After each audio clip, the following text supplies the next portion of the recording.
Beautiful. Welcome everybody. I know you've had a bunch of different teachers on Ignite, and everybody kind of has their own style, which is good. It's good to hear from a lot of different types of people. For those of you that have never met me, my name is Scott Zobre. I'm the productivity coach up at Kingston, our Keller Williams Hudson Valley North office. Me and Patty are the two productivity coaches up here. I'm also on a team. I'm the lead buyer's agent on the Quintana team. So get a lot of different perspectives in terms of coaching other agents, being an agent myself, being on a team, being in a leadership role on a team. So definitely a lot of history in terms of my expertise, but I really want to make this as interactive as possible. So feel free to come off mute, feel free to take your video, put that on if you are engaged and want to get involved. In terms of starting, so today we're going to talk about session 7, capture leads with an open houses. Before we jump into that fully, yeah, you can continue sharing the screen. I did want to hear from any of you guys. I love starting my meetings off with any type of gratitude. So does anybody have something good that's happened in their personal or their business life that they want to share?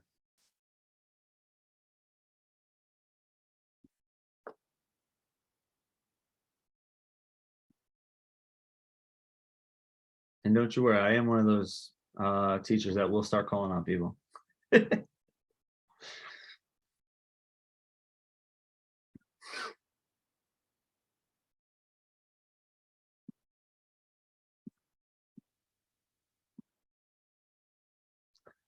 All right, well, let's just say it was a tough start, but I will say thank you, Wendy. I appreciate that. You know what? Actually, I'll give you guys an option. I know some of you might be at work, some of you might be doing some other stuff.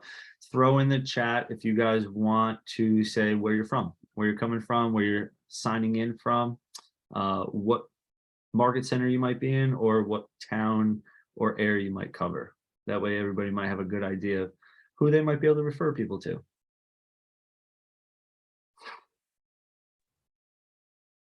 Let me start off. This is Julius, Keller Williams, Hudson Valley. I live in the Bronx, but I cover all of Westchester, Rockland, and North Jersey. Outstanding. So you're licensed in New York and New Jersey? Correct. Awesome. Thank you, Julius. Anything good happened in the past week that you'd like to show some gratitude towards? Well, I got a situation that's happening, a little personal situation. My dad passed away in February. In Miami, he passed away without a will. So I'm headed down this Saturday because the house or the estate is in probate. I'm dealing with that right now. Actually, I have to find a Keller Williams agent down in Miami. So, well, first off, I'd like to say sorry for your loss. thank you. Absolutely.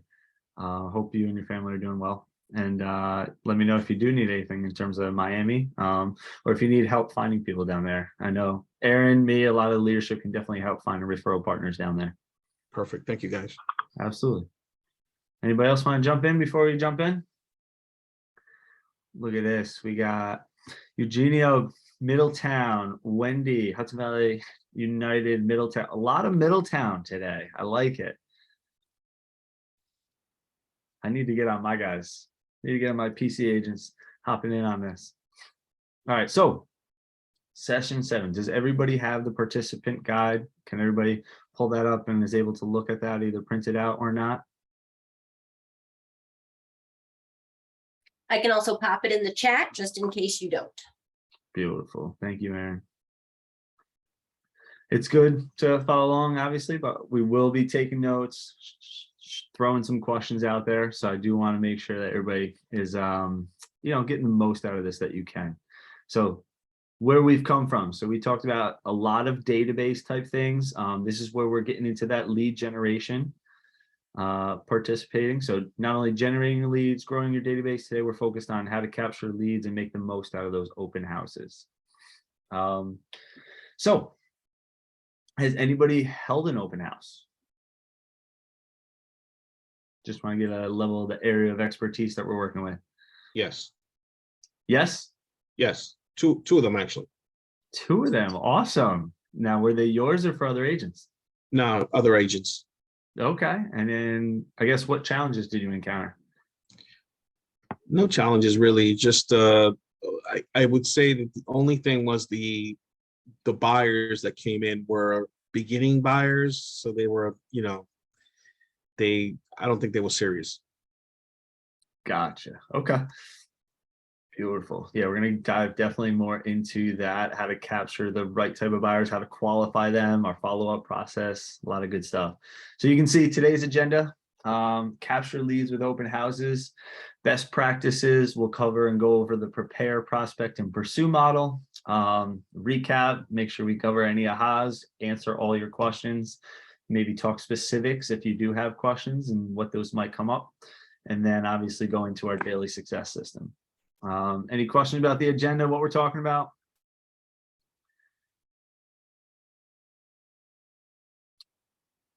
So by the end of this session, you should be able to describe the benefits of holding an open house, identify some best practices, and also be prepared if you have not held one. Hopefully, if you have held one, you will learn a little bit about how to make that more efficient, how to have a better checklist, or improve your follow-up plan. Anybody want to read this out loud for us?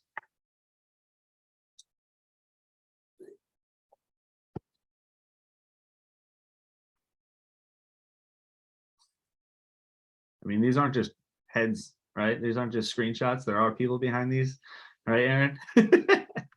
I can. Outstanding. Who's that? I got KW Training as your name. Zoe in the Middletown office. Zoe, welcome. We got part of leadership in this. I love that. Nothing else about your business will have as big an impact on it as the number of leads you have. Gary Keller. Outstanding. I love it. Anybody else have a counter to that? Anybody else not believe that?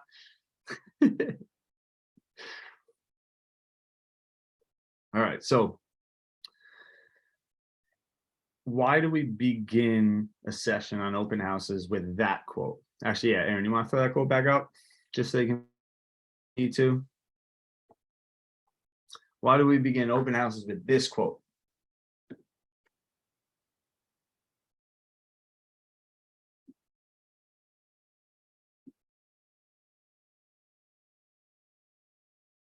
Well, the reason for having an open house is to gain leads. Absolutely. That is one of the two main ideas, right? We're trying to gain leads and sell the actual house that we're marketing, whether that's for our listing or one of our colleagues' listings. So sell the house, capture leads. And like Gary Keller always says, it's all about lead generation. So it's going to come back to lead generation. Are you doing that at a high level, and are you being purposeful about it? Open houses are fun, easy, sometimes low cost, and it's a time intensive thing, but it's a good way to find some leads. Okay, so now we can go on to the next slide, Aaron. So we always want to kind of begin with checking in on our mindset. Does anybody have any limiting beliefs going into hosting an open house, or do any of these resonate with you?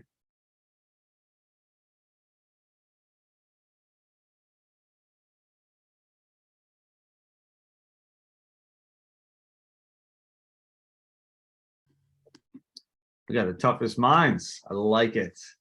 I like it. So how about this? How about, can anybody give me maybe the alternative or a way around one of these limiting beliefs? I can. If you don't have a listing to hold an open, contact your productivity coach or someone in the market center to get one. Love that. Outstanding. Speaking of which, Julius, you want to share how you got to host those open houses? Yes, one was from my productivity coach and the other came from my sponsor, actually. Look at that. Productivity coach and another agent, including your sponsor. Way to go back to the source, whoever got you in. And how about the next one? I don't have any signs yet. How can we get around this?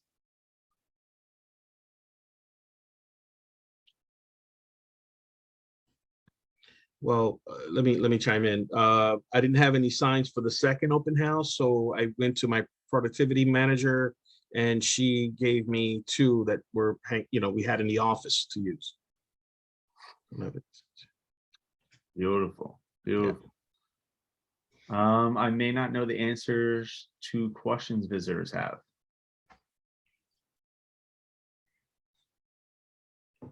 I had one of those situations where they wanted to put up a privacy fence in front of the house. So they asked me if they could actually do that. I said, yeah, we can just find out. If you're interested, we can really find out these answers. Let me know. But they weren't serious, so they never really, actually, they did contact me. They said, well, we're going to start looking more seriously in the spring is the answer they gave me. Gotcha. Nice. I like how you first handled that. And that's a good thing to have in your back pocket when you don't know the answer to maybe a question or something. You know what? I really want to get the correct information for you. I'm going to follow up with the listing agent.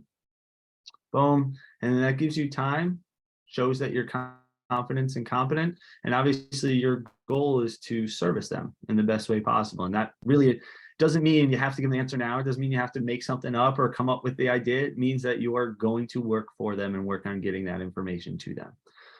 We got some stuff thrown in the chat.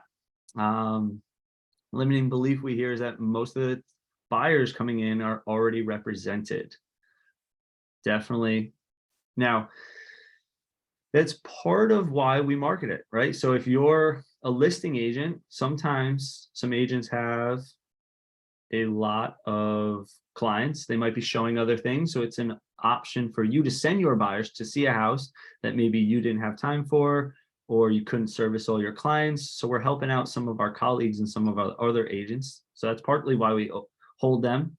And it's a good way to communicate and reach out to other agents. Hey, agent so-and-so from Berkshire Hathaway. Yeah, nice to meet you. I met your clients, Jim and Karen. I really think you should reach out. They really like that house.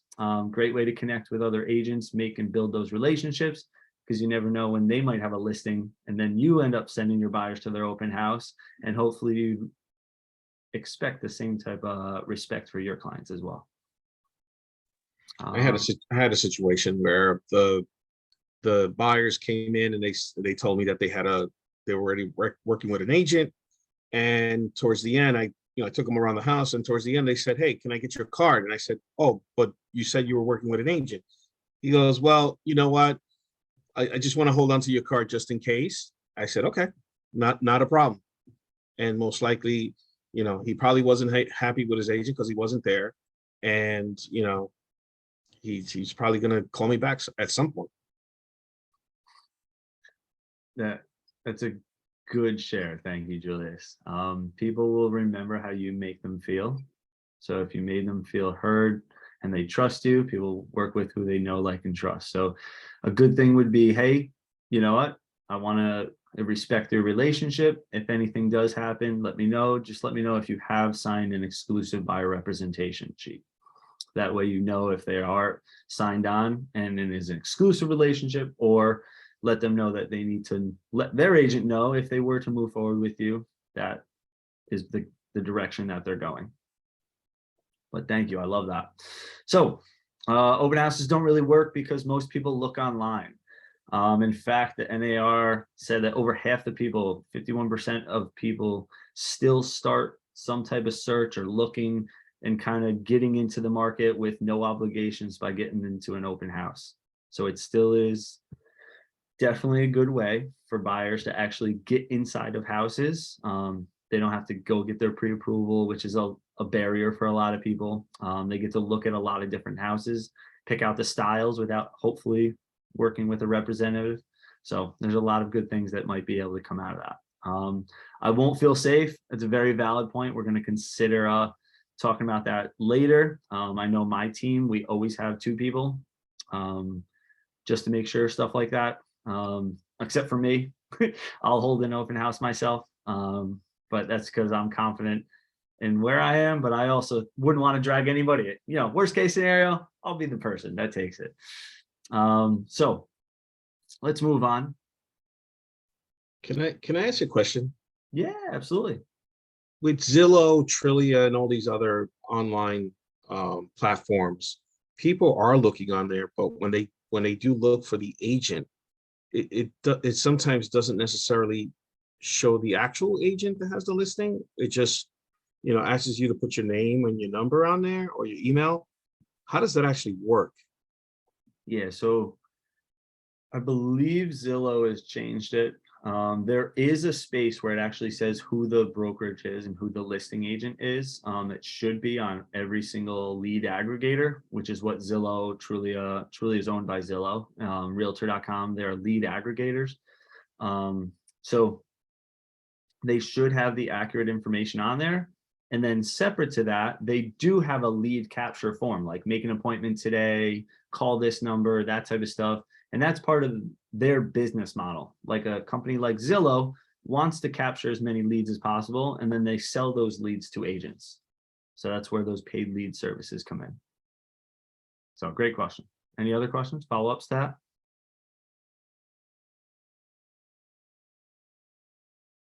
All right, so should every house, wait a sec, can you go back one there? Yeah, should every house have an open house? So under what circumstances maybe would you recommend not having an open house?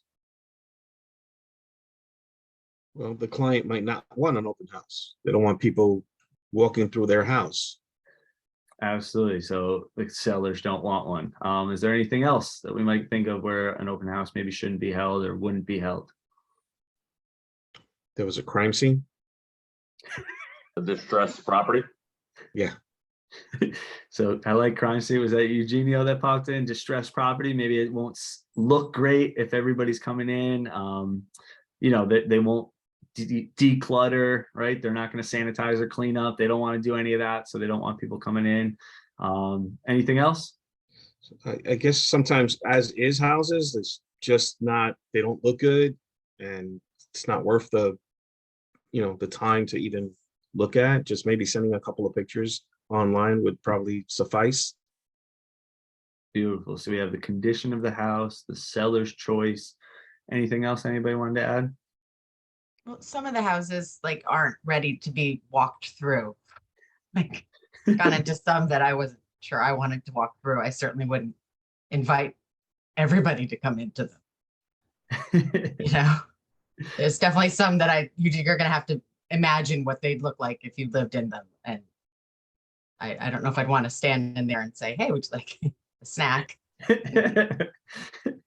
Absolutely. Yeah. So we're trying to think of the best way to market a property, and sometimes inviting the public in might not be part of that marketing package. Yeah. Yep.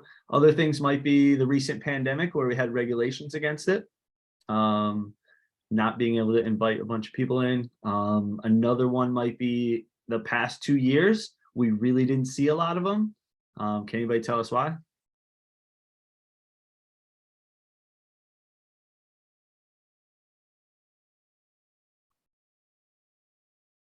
I mean, Well, if you guys the go ahead. pandemic, and you didn't need to. I mean, everybody was fighting for them. I mean, Absolutely. Yeah. So if you're in a huge seller's market, things are flying off the shelves. It's barely lasting the first weekend. right, Why am I going to take my time on a Saturday if I already know I'm going to get 6 offers by the end of the weekend? right. Right. So we are moving out of that, as I'm sure some of you might have seen. I get notices. I think we went from, I don't know, Aaron, there's probably like 2 or 3 open houses every weekend on the MLS to now I think there's like 25, 30. Yeah. I get emails every single day. Mhm. Back to more of a normal schedule Yeah. than we had. We're definitely starting to see that as part of the marketing package that agents are telling their sellers, and it's definitely a useful thing because people are looking for them now because they're expecting them. They're part of what's going on in the market. All right, Aaron, let's move on. Who benefits?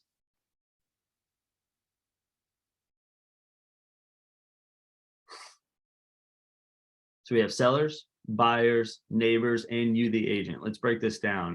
Who wants to talk about what the seller's benefit is? They're getting more exposure. More exposure. Yep.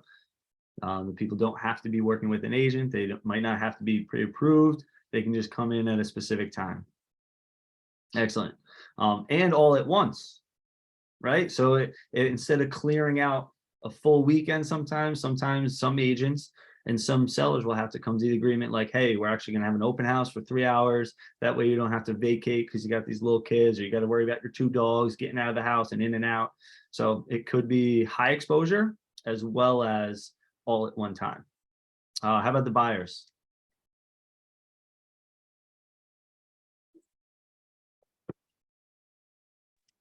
They're able to just go into a house that they might be interested in without having to make phone calls and make appointments. Thank you, Meredith. Yes, absolutely. They can get inside a house without having to make phone calls, go into, that agency relationship right away. How about neighbors?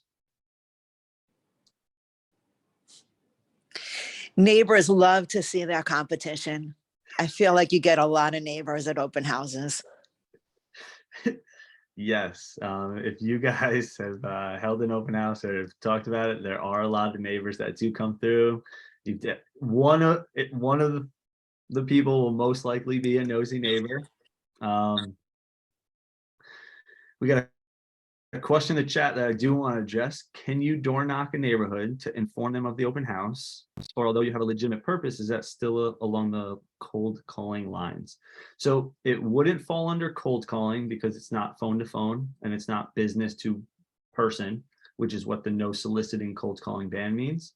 It is in person, so it would fall under more of the solicitation of door to door, which would come down to the municipality. So certain neighborhoods, certain organizations, like some with an HOA, and some townships have rules and regulations against what you can do or what you would have to do to go door knocking. Things you can do, if it is allowed, you could go door knock right before your open house, and you could tell all the neighbors, hey, we're having an open house, stop by. You could leave door hangers on all those doors or put something in their mailbox to let them know when the upcoming open house is happening. And then, like you had said, neighbors do want to see their competition. And you can even flip that. And a lot of times when I do get that nosy neighbor in, I say, hey, do you want to pick your neighbor? Do you have a family member, a friend, or a colleague that you want to live near because you guys have friends the same age, or you guys get along, or kids the same age? And then that way they're being part of the process and you might get a lead out of it. Actually, you know what? My sister, I would love for her to live down the road. That way, the family gets back together. And then now you can reach out to them. And then you, the agent, how do we benefit?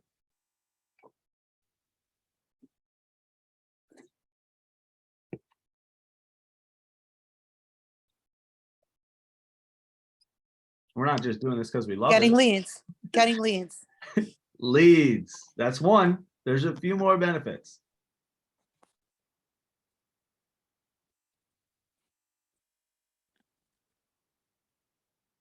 Selling the house.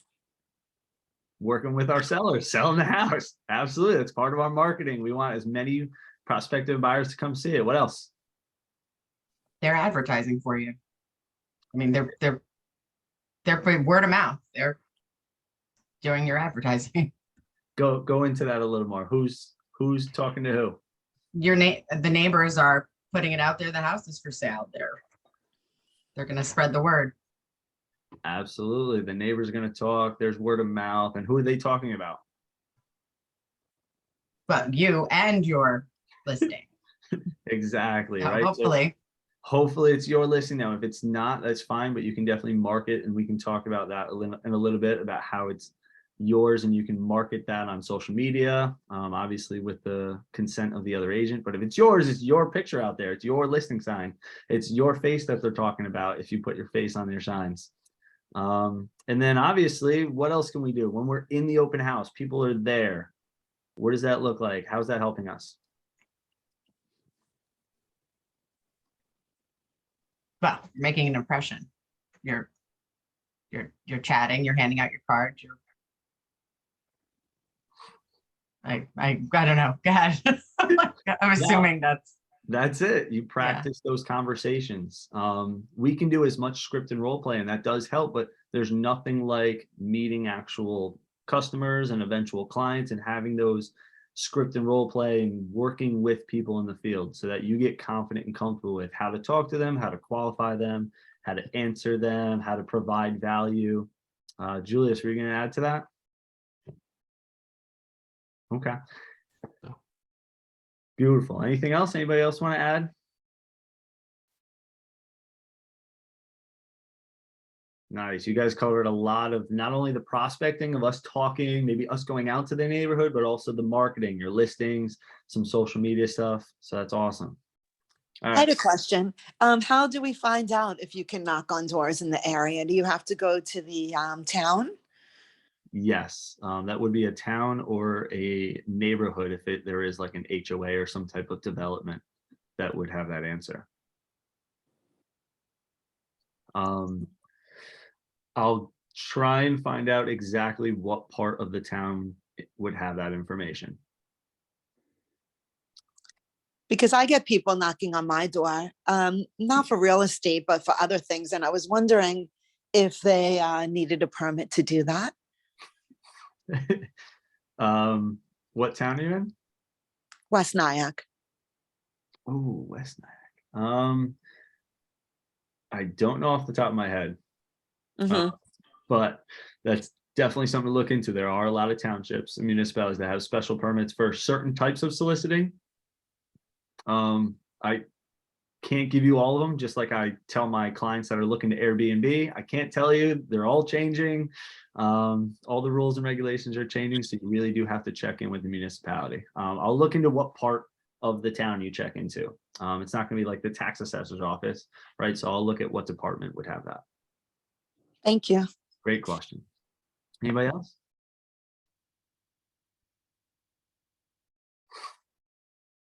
Okay, so let's move on.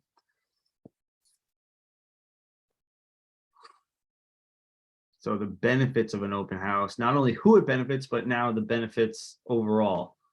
We have inexpensive, a prospecting tool, a high ROI, and qualified leads. What do you think about some of those benefits? Anybody want to go deeper or ask any questions about some of those?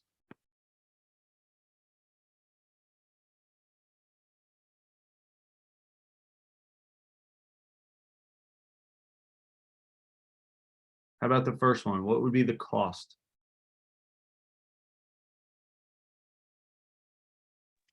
Not expensive. It doesn't, I don't think it has a cost, does it? Depends what type of open house that you're hosting. Can anybody think of a cost that might pop up? I mean, if you served snacks, but do people, I've never gone to an open house that had served food or drinks. I've been to a few. I've seen everything from sandwiches to sushi to nothing to just water, those mini waters. So I've seen a lot. So snacks and refreshments is definitely one of them. Anybody else? Advertising. Advertising. So, and that's a choice that a lot of us make. So the advertising or marketing. So let's talk about just that piece. What advertising or marketing costs might come out? Whether you do Facebook or you do, you know, how you do your advertising. I mean, we did one this weekend for another agent, and it was in Woodstock, which kind of could have gone either way, considering it was the film festival and the garlic festival. So I didn't have a lot of time to stay. I did it with another agent, and I saw no person at all. When I left, she got 4 people. But really, actually, it didn't work out, as far as it was right on Main Street, like, but it was out of town, and we didn't see, everybody just was in town. So it didn't really work out. But the cost of, we had water and Halloween candy. I was like, you know, we put out little snacks, but nothing major. But I've been to brokers' open houses where there were, you know, the food was fancy, quiche and chocolates, and, you know, gourmet coffees and juices. And I've seen from, you know, simple to, but even when we've had food ourselves, it's no, you know, people have taken a water and walked around, you know, and we've seen neighbors. Got it. Yes, of course, of course. So what I heard was from the advertising, paid stuff might be Facebook ads. So if you're doing paid Facebook ads, We did uh, Instagram we did. paid Instagram. We So definitely did. any paid social media ads would be a possible cost that you might build into your open house. I also heard that you might want to check what's going on locally. Are you holding an open house at the ideal time when everybody's at something else? Well, we thought it would work in our favor because they'd be driving by us to go to it, but it really didn't actually. We were surprised it didn't actually work. We figured in Woodstock, but I'm thinking maybe we may do it again because it's, it's a friend of ours, but it just maybe for fall foliage, it'll work again. It just didn't work for film festival. I think has such a schedule Yep. to it that it didn't actually work for that. Gotcha. Okay. If you have two people like you did, do you send somebody down to the film festival? I'm Hey, gonna try to bring. hand out some cards, send them back. Yeah, I don't. When I drove back, I don't think it's like that. I think it's a bunch of lined up cars and they're inside the building. Ah, all right. Trying to problem solve here. I can't Yeah, do it. I think you need to really advertise it more way before to get them. Gotcha. Makes sense. What else in terms of possible costs that may or may not come up? Well, typically what I do is I usually spend money on balloons for the signs. And if, of course you have to calculate prorate the cost of the signs as well, because that's part of it, but you use them for other open houses. So it's very minimal cost if you look at it. And then flyers, that's not that expensive either. So Now, who are you handing your flyers off to? Are you keeping those at the house? keeping at the house on the counter table, kitchen counter, and they're just taking flyers. I'll print out like flyers with the pictures of the house so that I tell them to take it with them so they could remember. Because if buyers come in and they're looking at 5 different houses in one day, they kind of get confused and they forget about the house. I always tend to just tell them to look at 3 open houses in one day, not any more than that, because then they get confused. But I print out the pictures of the rooms and how the layout so they can remember. Beautiful. Great little tidbit. Definitely something that some of us might want to use going forward. I heard balloons. I heard signs, whether that's the listing sign out front or some directional signs. And like you said, they're reusable. So it is a built over cost. So it might not end up being too expensive if you do a lot of open houses. Could we have an open house basically for nothing? Yeah, in terms of monetary, yes. Now, what is the real cost of an open house? Time. Time, right? So that's something just to be cognizant of. Is it the best value of our time spent? Possibly, because of the next couple. Prospecting tool. Are we getting in front of potential clients? Yes. Definitely. Anybody know what ROI means? Return on investment. Yep. So it has a high return on investment. So let's say we do spend just some money on balloons and a directional sign or 2, and we get, like she said, 4 leads, maybe 6 leads, maybe 8 leads. I don't know if you guys have ever done actual paid leads like through some of those services, either ZBuyer or Zillow or Redfin, but they're definitely going to be costing a lot more than whatever it costs for those balloons and the directional sign. I'll tell you that. And then the last piece, qualified leads. Are they always qualified? No. Can they come in qualified, ready to buy? Yes. But wasn't it dictated during COVID that they had to be qualified, right? And now, since it's kind of like dwindling out, they're coming in unqualified. I agree. Or am I talking more about pre-approved? I think that's what I'm talking about. Yeah, so Qualified leads. there is that possibility, whether they are pre-approved or not. The good news is right now we are seeing a lot of people using this tool, either whether they are pre-approved or not. Some people are still searching from the height of the pandemic till through now. So they are maybe in need of getting new pre-approval. They're using open houses as to not bother their agent too much. Some people are just getting into it. They see all these open houses now. They can go actually start shopping. But yeah, you are getting people who are looking into houses, right?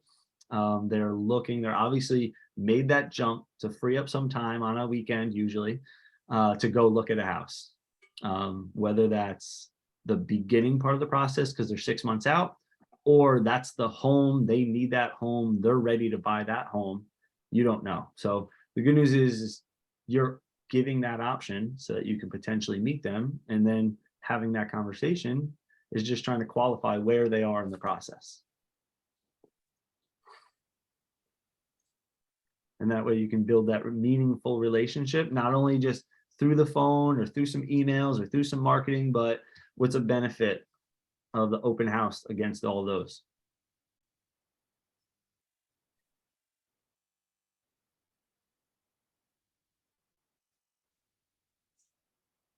An open house, how are you meeting these people? How are you meeting them? They just walk in. Exactly. Can you look at them? Are you face to face with them? Yes. Can you read their facial expressions, their body mannerisms? Are they excited? Are they not? Yep. Would you rather be talking to somebody face to face or over the phone? Exactly. Face to face. So it's a good way to meet people. And not only that, it's a good way to build rapport and relationships. What do we got? Do you know how long a pre-approval letter lasts? Typically it's 90 days. 90 days. For most lenders and most banks.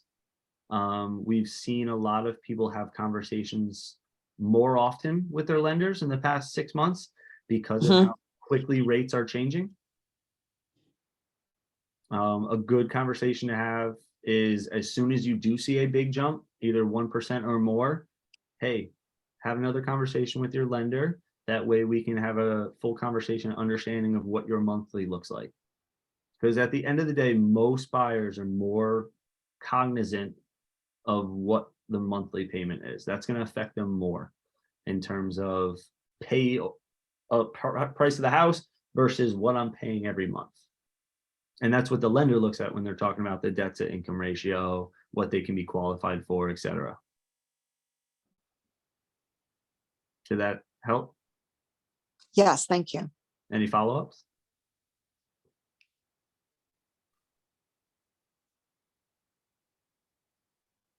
All right, Aaron, let's move on. What do we got? Ahas, this is where I want to hear from you. What ahas do we have so far, just from the couple minutes that we've been speaking? Maybe from other people that have shared as well.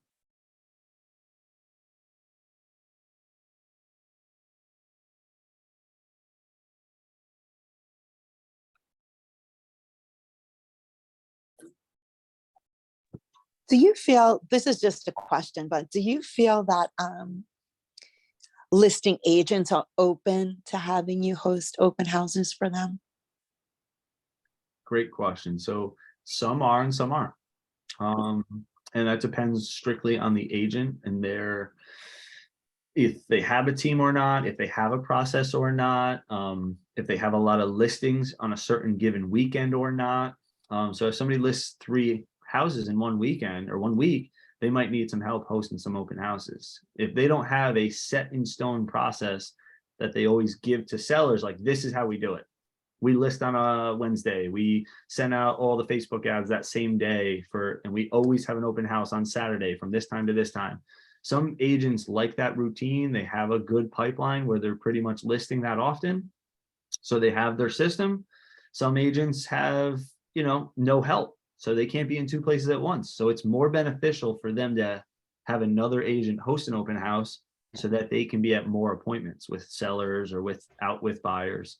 So it really depends on the agent themselves and how it benefits them.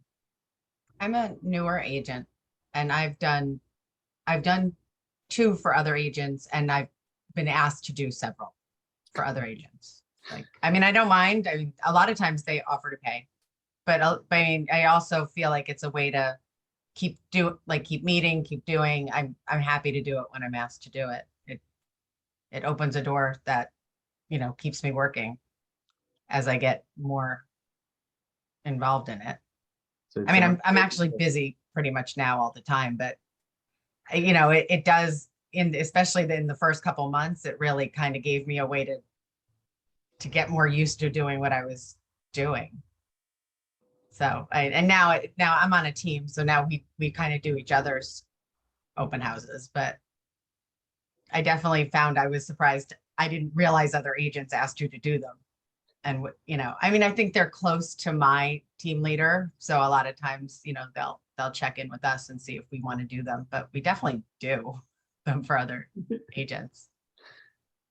So Yeah. I'm hearing some agents are looking for other people. Is that correct? Yeah. Oh, definitely. Awesome. And I heard that there was some pay involved. Yeah, sometimes, Sometimes. definitely. So, but definitely there's the education piece and the learning piece and the experience piece that you enjoyed as well. Oh yeah. Yeah, I like doing them. I mean, I definitely I love seeing the houses. I meet the homeowners. I get the people come in, and I just feel like every time and then a lot of times I have a place to tell my people is there, and sometimes they'll come and see it. Sometimes it's out of their price range, something like that, things like that. But Of course. I do want to point out, I had somebody throw in the chat. I think that's Zoe. I'm pretty sure. Our team is always looking for someone to help host open houses. We work in Orange, Ulster, and Sullivan. That's from Danielle Riggs, the listing specialist on the Gibbs team. And they got an email in there. So that's one way to reach out to specific agents, especially agents that list around your neighborhood, so you don't have to go too far. Another way is to reach out into the Hudson Valley Haves and Wants. There's Facebook groups. So there's a few ways to be active about it, but you can also let other people know you're always willing and ready and able to. Does anybody else have any other questions or ahas at this moment?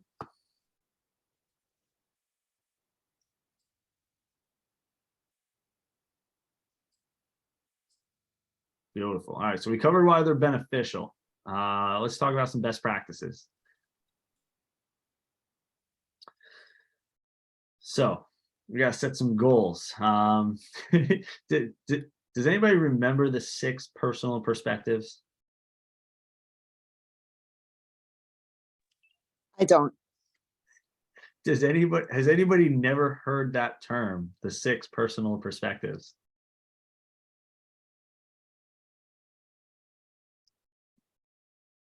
Okay, can anybody name one?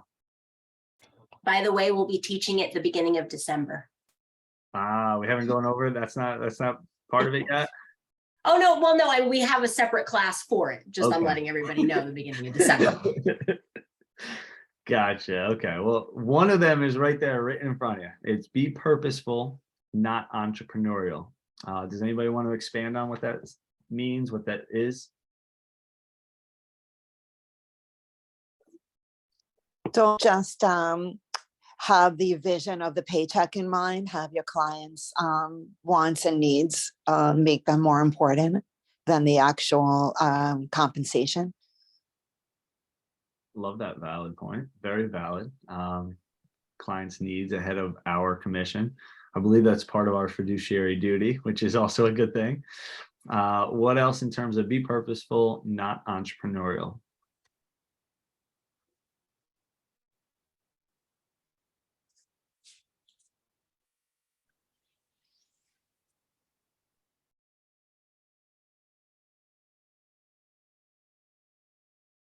So entrepreneur. Oh, go ahead. Is that towards more like if the person's already working with an agent, you kind of respect that and kind of,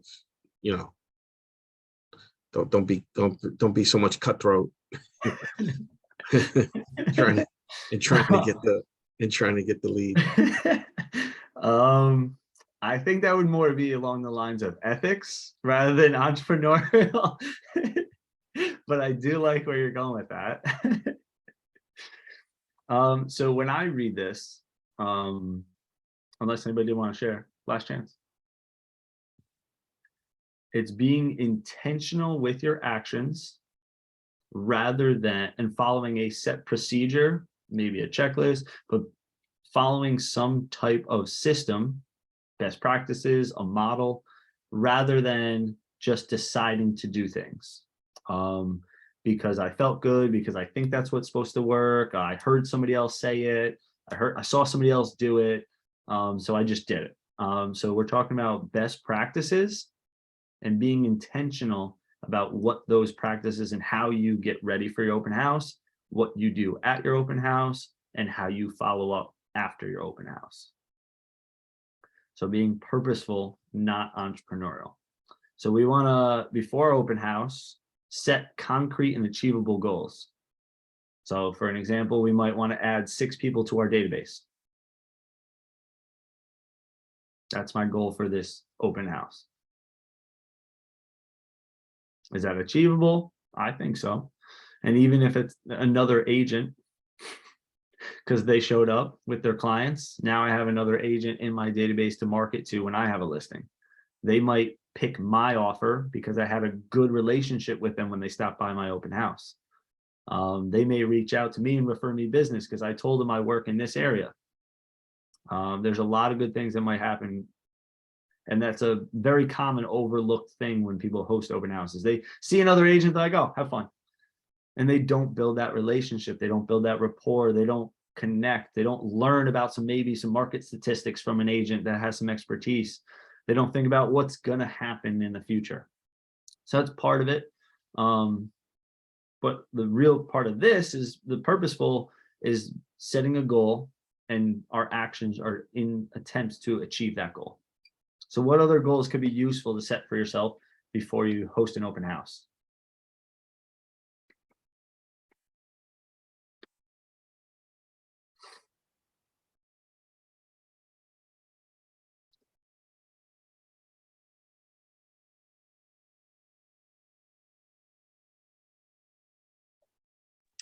I would say maybe really learning about the property, the benefits of the house that you're going to be showing, and try to have some answers in mind so that when someone asks a question, you can sound like you're, very knowledgeable about the property, and I don't know, sound very professional, I like that. Now, like be prepared. okay, yeah. So I want to talk about what that might look like as a SMART goal. So specific, measurable. So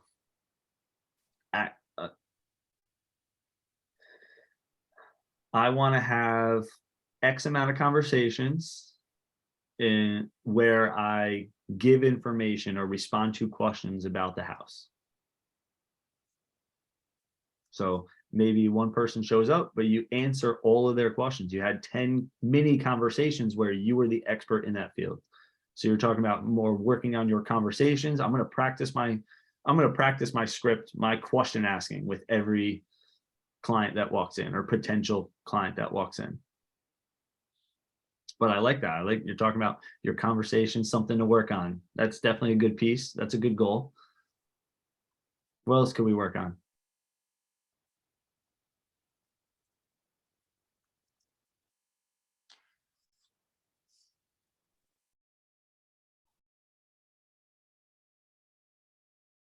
I guess is making connections with other agents that walk in the door with their clients. It's kind of what we're talking about, right? Working out. I mean, I have actually already been talking to other agents it's actually been working out. Like, I mean, where if I know that I can bring someone, she's got a house that's not moving. If I can bring it to the house, I mean, I've been calling and back and forth. Like, I mean, I feel like that's already worked quickly for the agents that I've kind of made connections with. If they have a house that I can put my people in, they're going to call me when they get them, you know what I mean? Back and forth. I mean, I feel like that's definitely a good part of open houses. I love that. I love that. One of my goals is anytime an agent walks in, I have to ask them, do you have anything upcoming? I'm trying to help my buyers. I'm trying to get an up leg about what might be coming out to the market that hasn't been listed on Zillow yet. Do you have anything upcoming? I have to ask every agent that, otherwise I haven't reached one of my goals at every listing. I need to or write that every- down. I'm writing that down now. Thank you. Absolutely. Another goal at an open house. And if you set this goal and achieve it, you will find more success with open houses. I will follow up with every person that comes through the door.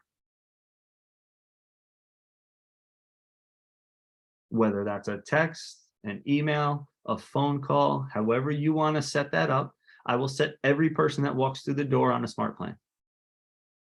However you want to do that, if you set a goal about the follow-up, which we haven't talked about yet, but that's a good goal to have. And that's what a lot of people lack. They get the balloons, they get the directionals, they get the snacks, they get the waters, they show up for a couple hours on a Saturday, they meet a bunch of people, they have all these great conversations, and then what?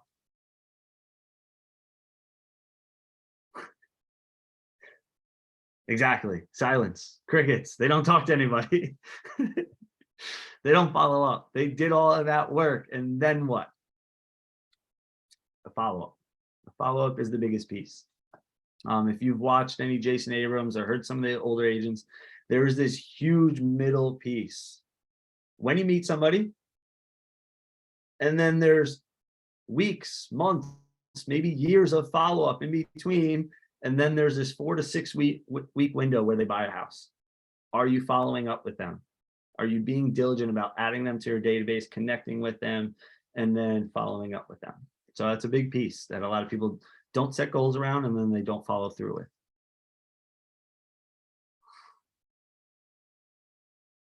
Any other questions on this?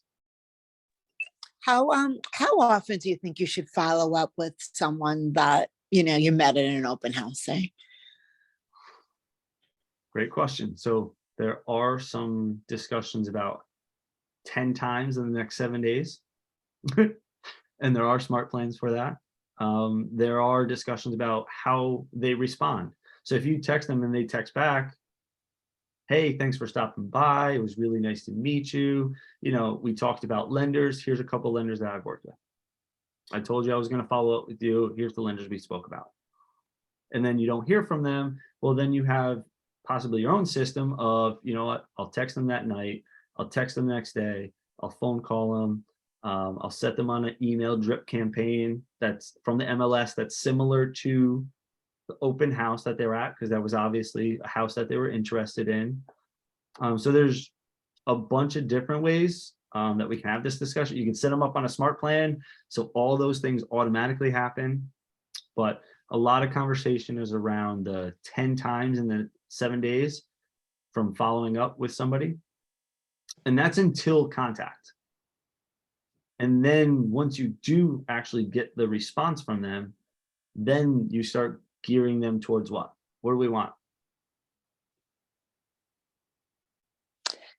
To show them what property is, or just to have a conversation, just to, you know, see where their mind's at when have a conversation. You know, I guess my goal would be to have a conversation, and hopefully take them to see new properties or work with them as a client.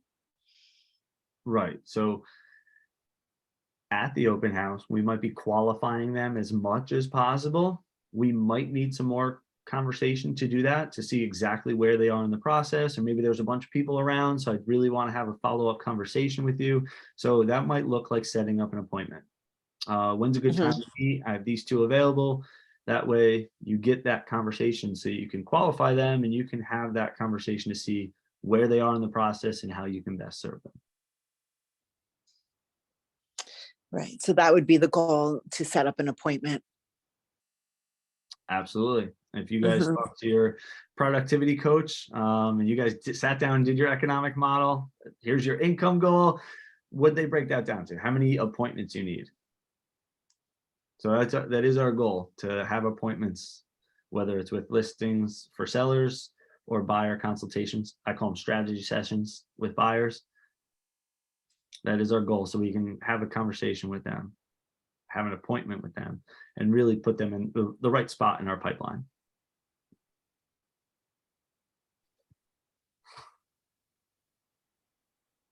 Okay, so what we got next? Aaron. Pick the house. Think about your market number. So picking the house is a crucial step. It's important to look for obviously visible locations, great locations, not too many turns from a major road. Like all those things are beneficial for an open house, but sometimes you can't control where the house is. Once you have chosen an open house, or maybe you've agreed with another agent, as you prepare, what are maybe some things that you might need to be aware of for that house?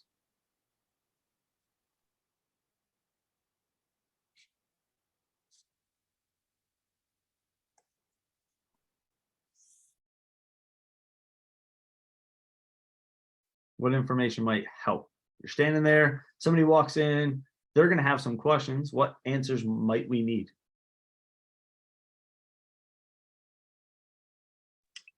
Taxes.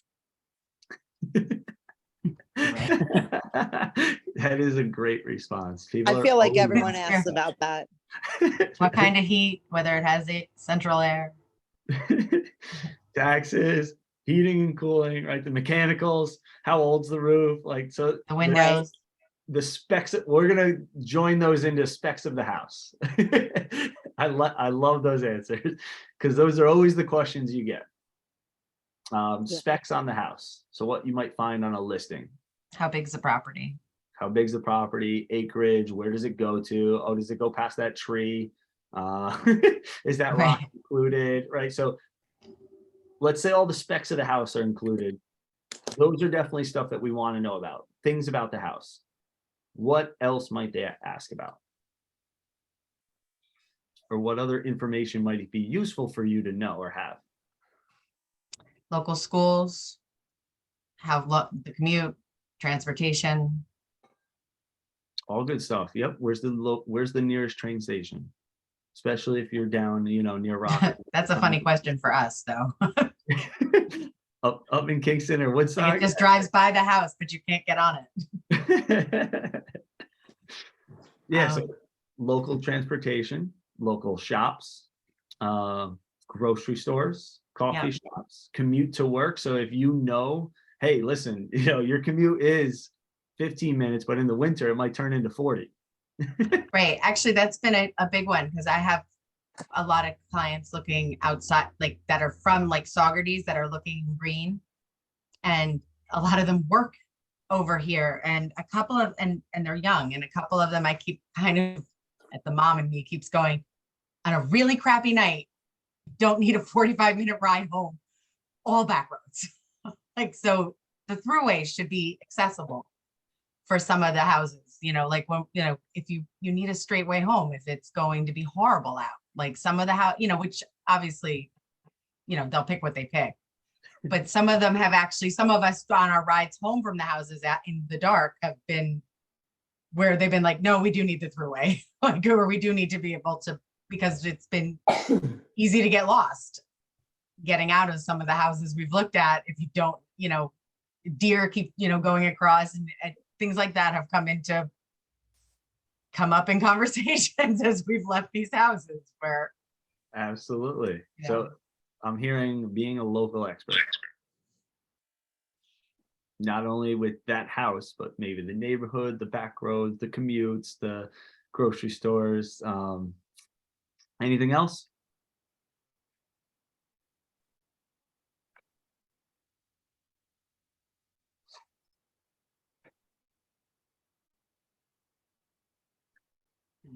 Is it overpriced or underpriced?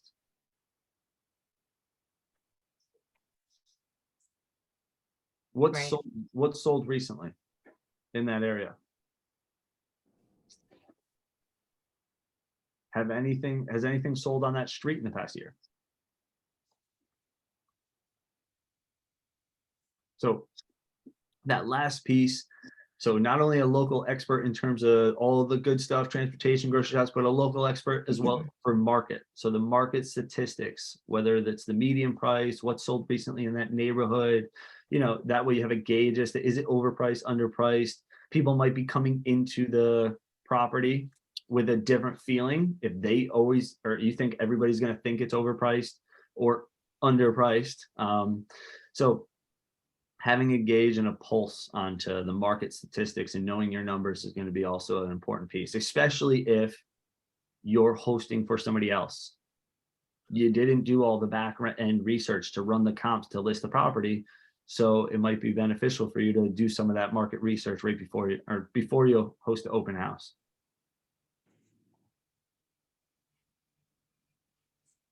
Anything else on this piece? The house itself? All right, Aaron, what we got next? Prepare and practice. Consider inviting a speaker, such as an inspector or a lender. Has anybody hosted an open house with someone else that wasn't an agent?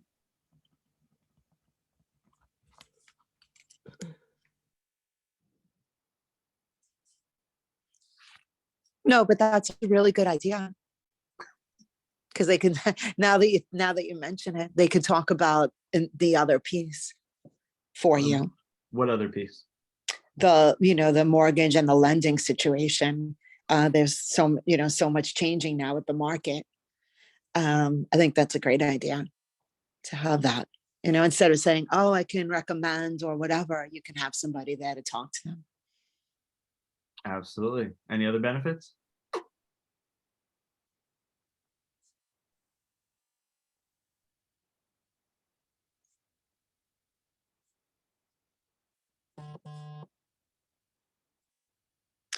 I have a question. If you have somebody come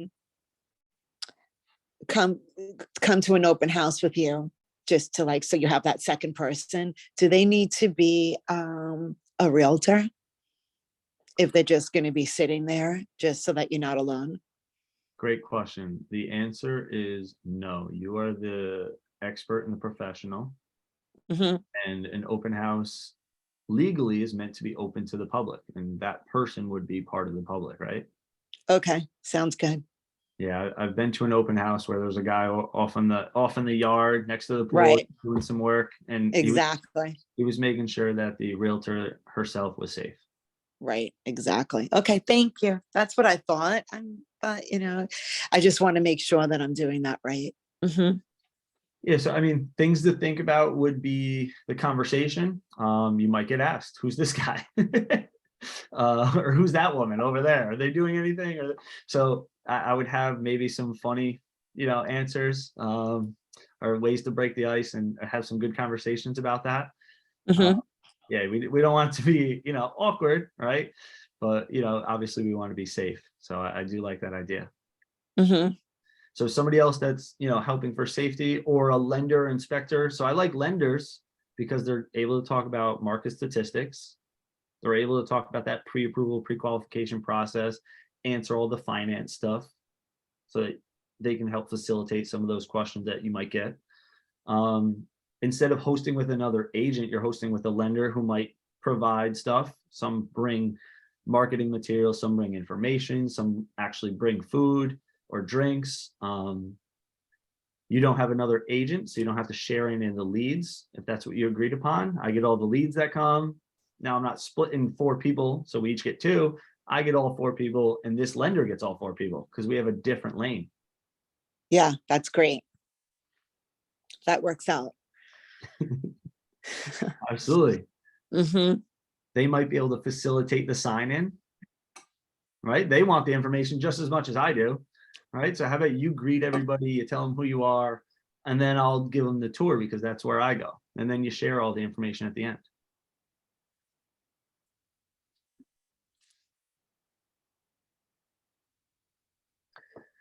So they can definitely help answer all those questions, facilitate. Most people do require some type of sign-in. So like I said, the lender, inspector, whoever is there with you can facilitate that. I've heard, some of them, you can even say if somebody's giving you an issue about sign-in, you can make that part of your safety thing. Listen, I just have everybody sign in as part of our, safety measure for our brokerage or my team or, my business. Or the seller. What's that? or Or the seller, right? or for the, the sellers requested that everybody that stops by sign in. Mhm.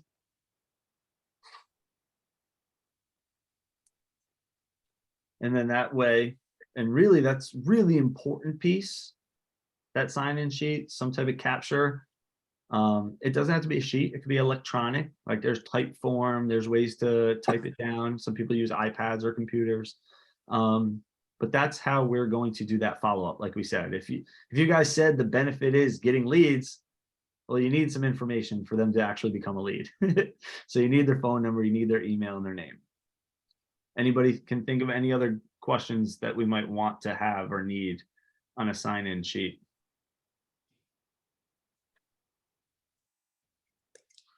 Do we need to capture their address? Do you need to?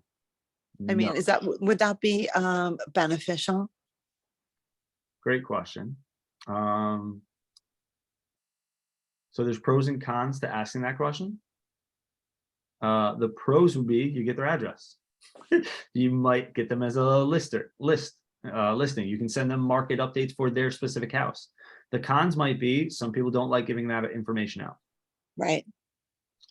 So tiptoeing between those two is important. If people mention that they own or that they need to sell to buy, that's where I jump in with a question like that. Because then I'm asking about where they live so that I can give them correct information as to what it might look like for their process listing. I might have an idea about what their market value might be, what price range they're in, how that compares to the house they're looking at. If I just come out the gate and say, hey, phone number, email, address, everything, well then, which ones do I really need? So if you had to pick, a couple, phone number and email are definitely two of those pieces that you can just follow up with them. Does that help or make sense? Yeah, thank you. Yeah. I What find they else? don't usually want to give you their address, but it's really hard to get them to give you a clear email either. Like, That's true too. yeah, like I almost feel like you do want them to type it into like an iPad. I didn't even think of that, but that would actually be much easier if you had them just type in their name and email versus having them write it, because I can tell that anytime we looked at the list later, I was like, I don't know what they wrote. Yeah, so there's websites or apps that actually collect these informations. You can write out the actual questions that you want. There's Typeform and Google Forms where you can actually create those type of things. You can just do an old-fashioned spreadsheet or Google Sheets online. Something to check, especially you, Holly, up there, is does it have cell service or Wi-Fi? So if you're using Right. something that needs a website and you're in the Yeah. middle of the Catskills, or Yeah, we definitely don't ever. right, so taking into consideration, do I have the ability to use the technology? Probably not. I just realized the last time I was like, I had no idea what they wrote. So a just old-fashioned spreadsheet on the computer might work, rather than needing online. Or maybe just print, please print. Please print. Yeah, I'll get more careful with that one. Everybody turns into a doctor when they're trying to sign into your open house, right? Definitely. Hysterical. What other information might we want to ask? If they have a pre-approval, Yeah, are you pre-approved? What part of the process are you? Can I put you in a bucket, right? Yes, I'm pre-approved. I got it last week. Oh, these people are rearing to go. No, we want to see the right house. And then we'll talk to our lender. Well, now they're just kind of fishing, they're searching, they're at the beginning of their stages, and you might want to ask some more questions. So great. Are they pre-approved? Are they working with a lender, right? Who's their lender if they are pre-approved? Do they know a lender that they would reach out to? If your lender's there, they can share their information. Anything else?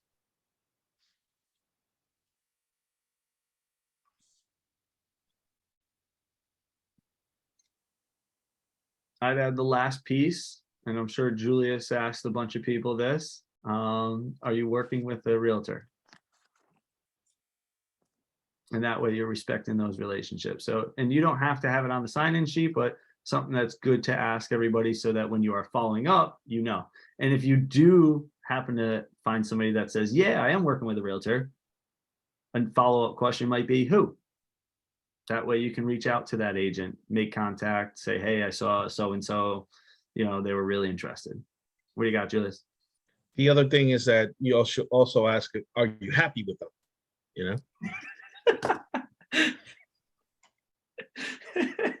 because most likely they're not if they're there by themselves. Can I say something? Not necessarily, because I had a situation like that where I couldn't make it for personal reasons. And actually the person that was doing the event, he didn't ask the young lady whether or not she was working with anyone. He just assumed that he can just, have her as a seller and represent her both ways. But nonetheless, she didn't want to work with him because she didn't feel comfortable. So there it is. Thank you for sharing, Karen. Yeah, at the end of the day, I'm gonna say, how would I feel if I sent my clients because I couldn't make it, I was out of town, my kid's birthday, my mom's this, right? So I had some prior obligation, or maybe I was working with another client, whatever it might be. I sent them there to save time. They felt like they didn't have to wait for me. They could go see the house, and then somebody doesn't follow up. So in this section, we're talking about best practices. Best practices is always going to be, are you working with an agent? And that way we can respect those relationships.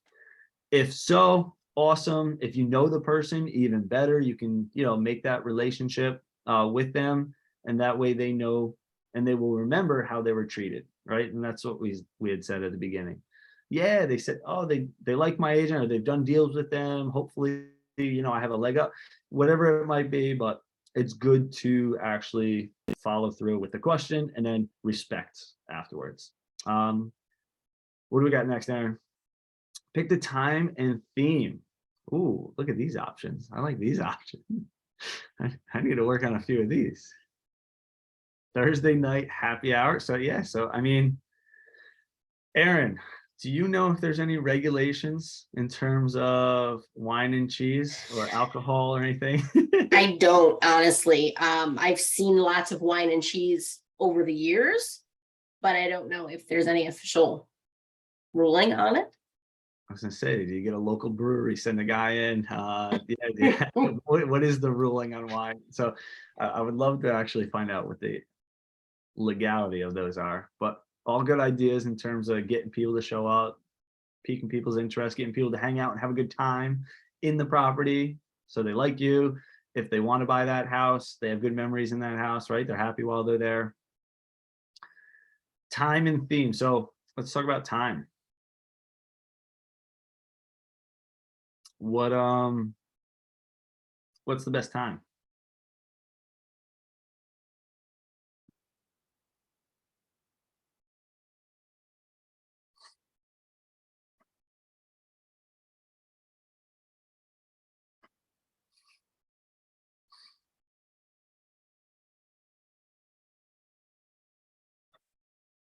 I didn't freeze, right? We're all here. Okay.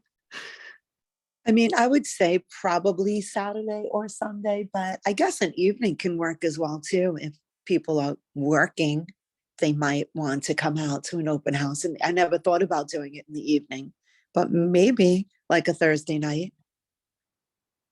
We've been doing Sundays usually around 11 to 2 or 3. I actually, most people end up showing up around 2. Yeah, they Between always 1 come and at 2. the end. It almost Uh-huh. needs to be almost later, I think, because I found a lot of them we're pretty quiet until almost when we think we're done. And somebody walks in like I left at 1 yesterday or Sunday or Saturday, and then people showed up. So it's actually later than we think that people are showing up. Yeah, I agree with you. I've had the same experience. I almost think we need to do it like noon to 4, and I think we'd actually do better. So I guess a few things, right? It does matter if you are doing a theme or not. So if you are providing, the wine and cheese, that might be a snack time or a dinner time, or a appetizer time. If you're not providing food at all, you might have that mid-afternoon where people are finally done with lunch. They haven't, gotten to dinner yet. So that 2 to 4, 1 to 4, 1 to 3 range might work. So thinking about what works in your area, talk to other agents that have said, hey, I held it this time, I had 20 people. I held it this time, I had 2 people. Now, okay, let's compare the properties. And then let's think about the times and dates. Was it just the time and date? Are Saturdays better than Sundays? Are nights better than weekends? So there's a lot of information that we might want to reach out to other agents that are hosting these things. We might want to be cognizant of when other open houses in the neighborhood are. There's one down the street at the same time. They can go back and forth. You can host open houses that are right around the corner from each other with other agents from your brokerage that are hosting around the corner. You can send them to each other, right? Or you can stagger them so they're an hour later. So most people are like, oh, I should probably go to this one first, then that one. So there's a lot of ideas as to when you're picking a time. Does it fit the theme? Is it going to maximize how many people get in, right? We're trying to maximize our exposure and maximize the amount of leads that we're getting. Am I available? Is it going to screw up my schedule? Something that people never talk about, but is it going to screw up my schedule? Right? If I'm doing 12 to 4, well, that's the only thing I might be able to do that day because I got to get there half an hour early, set up. People might come at 3:55. Am I going to stay till 4:30? So am I really going to commit 5 hours on this Saturday, or can I bang it out in 2? So really that means 3 because I'm a half hour early and a half hour cleanup. So I need 3 hours of focus. So a lot can go into that type of time activity. Saturday afternoons might conflict with sports, activities, events, like we had talked about the film festival. So there's a lot of things that might go into that. And while you're picking your time, anybody have any questions or follow-up things that might impact that?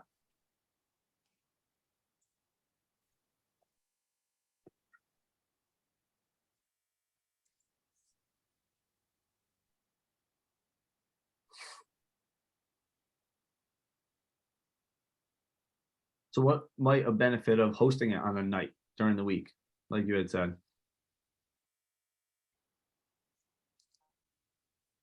You might capture more couples maybe, or couples that are might be busy on the weekends with small kids and they might want to just run out after dinner or before dinner, and I don't know, maybe making a date night. I'm not really sure, just I would try doing one on a Thursday night just to see if it worked out. You might get different people. Yeah, you'll probably get people that don't normally have the time on the weekends, whether it's obligations, they work on the weekends, they have Yeah. kids that have sports. We have a lot of people work in restaurant, work in things like that, that can't ever go on the weekends, that can go on a weeknight. Or they work nights and that like Thursday is the day they have off, or Mondays or the day, sometimes I only show certain people 6 o'clock on Mondays and Tuesdays because those are their days off. Yeah, and think about this. If everybody across the MLS is having their open house on Saturday between 10 and 4, so 10 to 12, 12 to 2, 2 to 4, right? And you have that one on Thursday, are you capturing different people than everybody else? And they might become your leads? Yeah. So just a thought.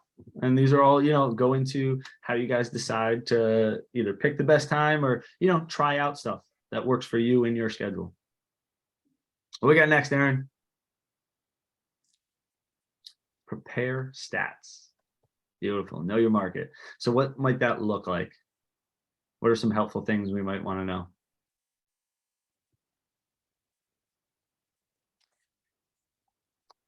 How much other houses in the neighborhood sold for? Beautiful. Know your market stats. What else? We talked about a bunch of them.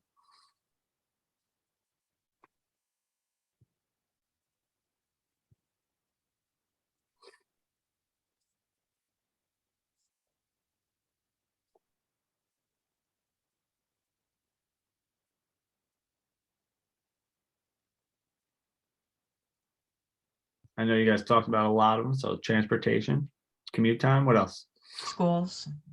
School, so you can mention what school the property will end up going to. School districts, I guess, would be really, Yeah, so the district itself, right? And then can we talk about how good or bad the school is or how you hate it? No, That was quick. That was a quick one. No, so and you can point them in the right direction, right? You can look up, on anything online to see what the ratings are. You can do your own research. You can just point them to that. And that's usually the most respectful, professional way. And a lot of people respect that. They'll say, oh, this person respects the rules, regulations. They want to break anything. They're probably going to represent me in a good way as well. Cool. All right, what's next? Last piece. Oh, be safe. Yeah, I told you we're going to talk about this later. So your safety should always be a top priority. It goes without saying, but yes, we want to market the house. Yes, we want to capture leads, but we also want you guys to stay safe. There are risks involved, right, with hosting an open house. So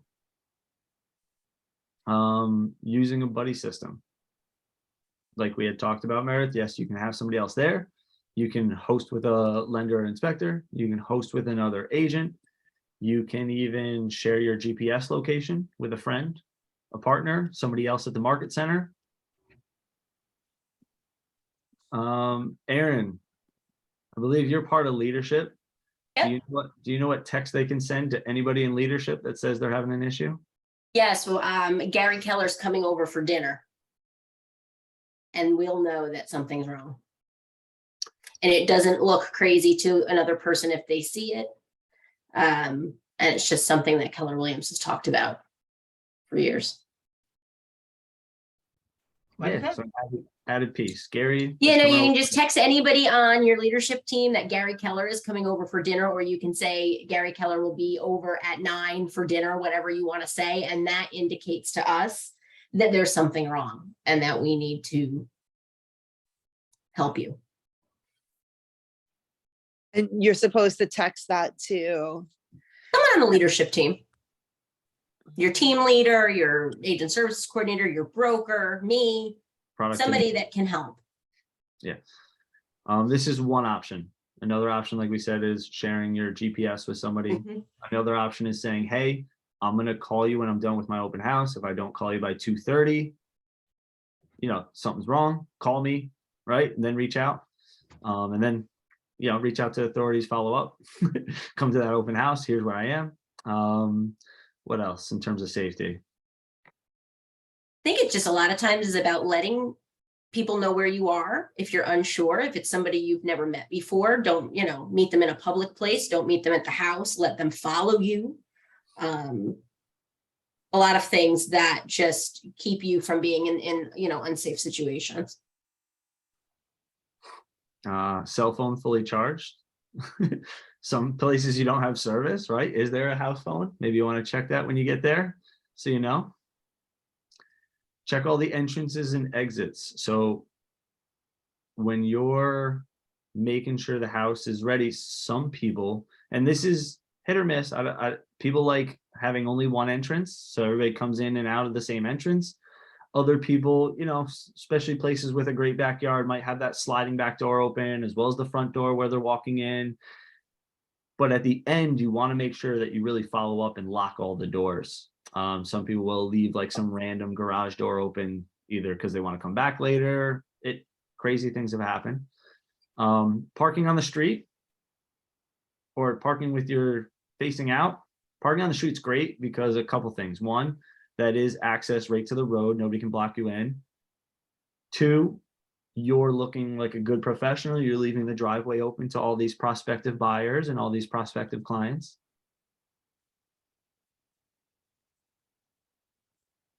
All the lights on. That's good for showing the house as well. What else? Anybody have anything that they've heard of?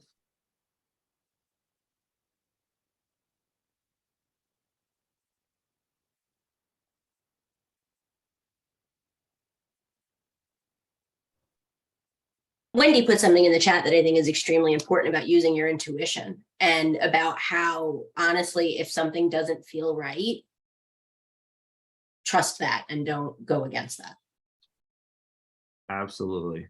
We just had to talk about this in our team meeting on my personal team, the Quintana team, on Thursday. You guys have that feeling sometimes, that gut feeling of something's not right. You know, follow your intuition, either get out of that situation, get somebody on the phone so they can stay on the phone through the process with you. Definitely trust that. You definitely know, because I know that there were times where like my older son is 26, where I know that like I knew that he knew where I was going and when I was going to come back. And then there was like another client where I was like, I'm fine. I will tell you, I was like, I know where I'm going, what I'm doing for the day. I'm not worried. I'll send you where I'm going, but it's fine. And then there were times where I was like, this is where I'm going and this is where I'm going to check. Just that you know, he knew, you know, because he had more flexibility than my husband, who's always an hour or two away.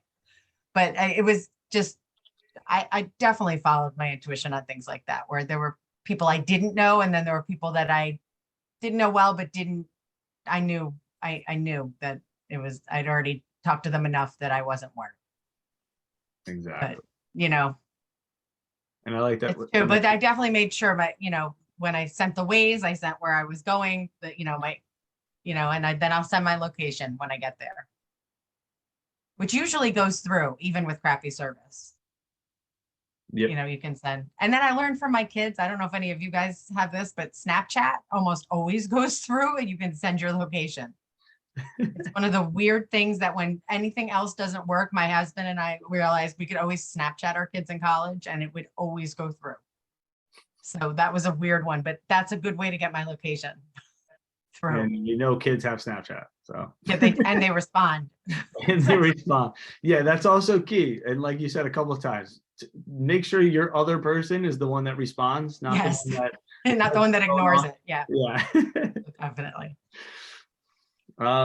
Beautiful. All right. So what ahas do we have over what we've covered so far, either on best practices or going forward?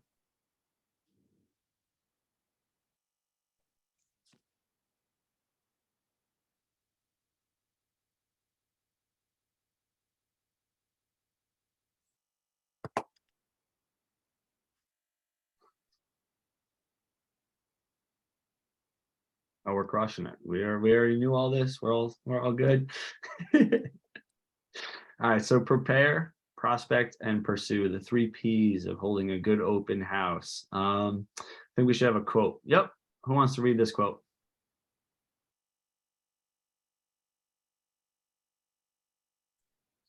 I'll read the quote. The difference between big and really big is how you manage your time and your focus. By Gary Keller. Did that work? Okay. How would that apply to hosting an open house?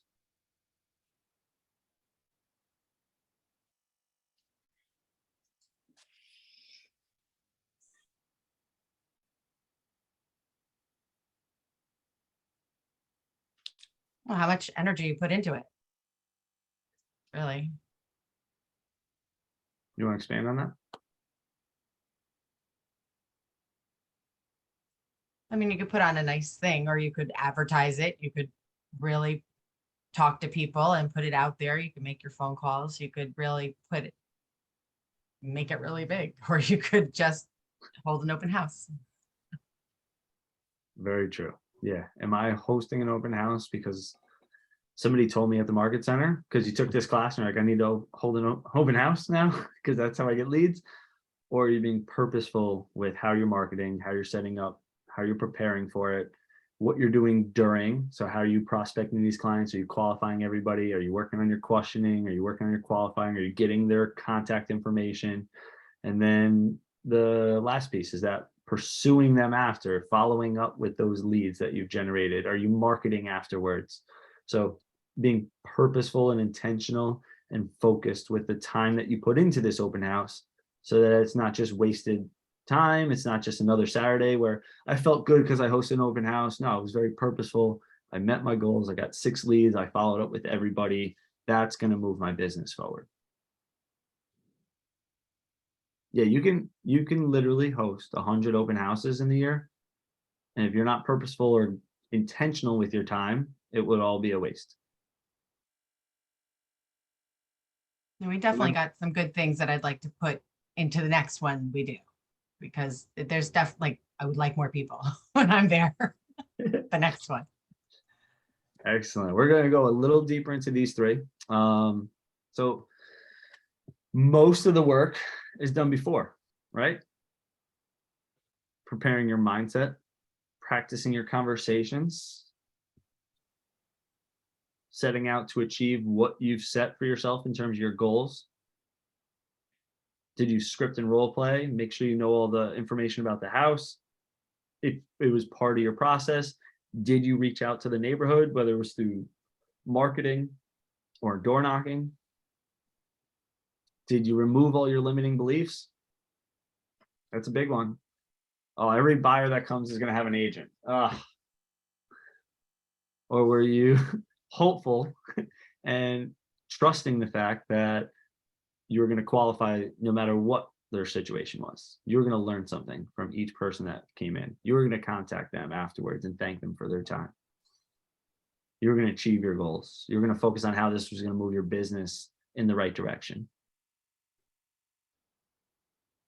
So remember, you're going to want to build that, prepare after this class, right? At some point, whether it's this week, this month, wherever it fits on your schedule.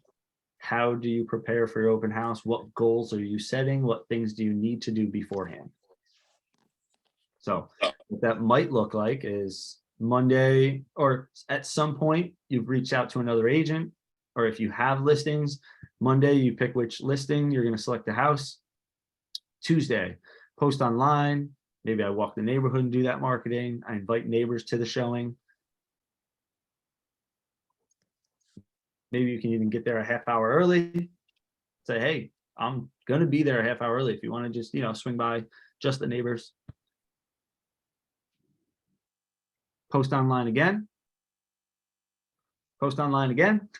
So whether that's paid lead advertising through command, through your Facebook, through your Instagram, whether that's just on your actual own Instagram, your Instagram stories, your Facebook posts or stories, who are you letting know that you're doing this? Whether it's on the MLS, make sure it is on the MLS so that agents can know, so that it pops up on all the Zillows and the Trulias and the Realtors. Make sure you got your market statistics, your flyers, whatever you're going to need at the house, either the day before or the morning of, depending on what time it is. So you got to think about what's going to work for you, and then what clients might need to know. Yeah, Aaron, we can go next. Yep. So all that information that we had talked about, if you are having a lender, what information are they bringing so that you know and can prepare? And what else? What else we got? Yeah, so after you prepared, you've done all this stuff, you're at the open house. Are you showing up as the agent that you want to show up as? That's a good question. That's a question I ask myself into any type of situation I get into. Am I showing up as the agent I want to represent myself as? Whether it's the local expert, whether it's the calm, cool, collected person, whether it's the super fun, I'm going to build that happy type of relationship with everybody. Everybody has their own expertise. Everybody comes off in their own way. So are you being the best version of you and yourself in your profession that's representative of your business? How are you providing that value? And then while you're there, like we had talked about a bunch of times, make sure you're capturing the information and qualifying these people to get them in the right spot in your pipeline.